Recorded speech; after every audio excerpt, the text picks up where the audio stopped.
Kami dari kelompok 2 akan memperkenalkan diri.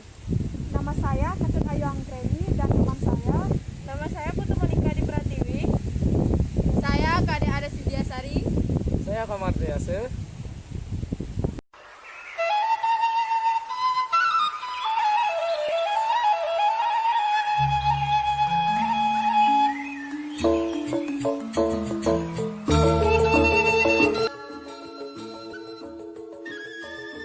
Sejarah perkembangan bahasa Indonesia.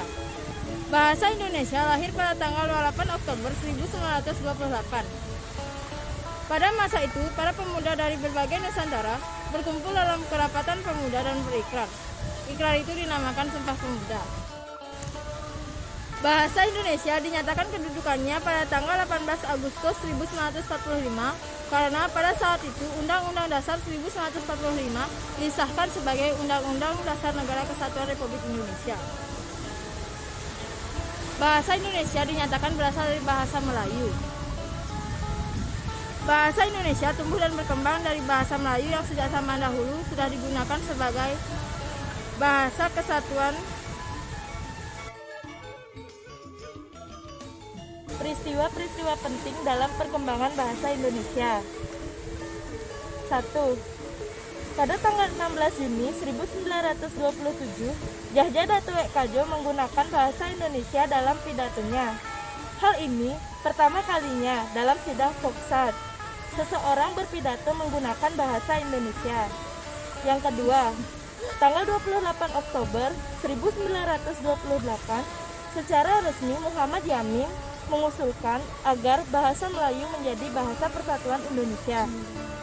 Yang ketiga, tahun 1936, Sultan Takdir Ali Syahbana menyusun tata bahasa, yaitu bahasa Indonesia.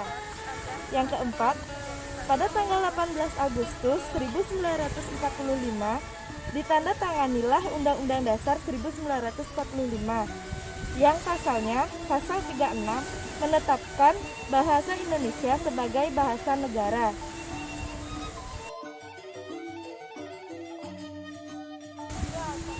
Fungsi bahasa Indonesia sebagai pemersatu bangsa dan sebagai bahasa resmi kenegaraan. Adapun fungsi lain, bahasa Indonesia sebagai pengantar pendidikan, alat perhubungan, alat pengembangan kebudayaan, ilmu, dan teknologi. Kedudukan bahasa Indonesia diidentifikasikan menjadi bahasa persatuan, bahasa nasional, bahasa negara, dan bahasa standar. Bahasa persatuan adalah pemersatu suku bangsa, agama, ras, dan antar golongan. Bahasa nasional. Bahasa nasional adalah fungsi jati diri bangsa Indonesia bila berkomunikasi di dunia luar Indonesia. Yang pertama, lambang kebanggaan kebangsaan Indonesia. Yang kedua, identitas nasional di mata internasional. Selanjutnya, bahasa negara. Bahasa negara adalah bahasa yang digunakan dalam administrasi negara untuk berbagai aktivitas. Yang pertama, bahasa sebagai administrasi kenegaraan dan bahasa sebagai pengantar resmi belajar di sekolah dan perguruan tinggi. Selanjutnya, bahasa baku atau bahasa standar. Bahasa baku atau bahasa standar merupakan bahasa yang digunakan dalam pertemuan sangat resmi. Yang pertama, pemersatu sosial, budaya, dan bahasa. Dan yang kedua, penanda kepribadian bersuara dan berkomunikasi. Sekian pemaparan materi dari kelompok kami. Jika ada salah kata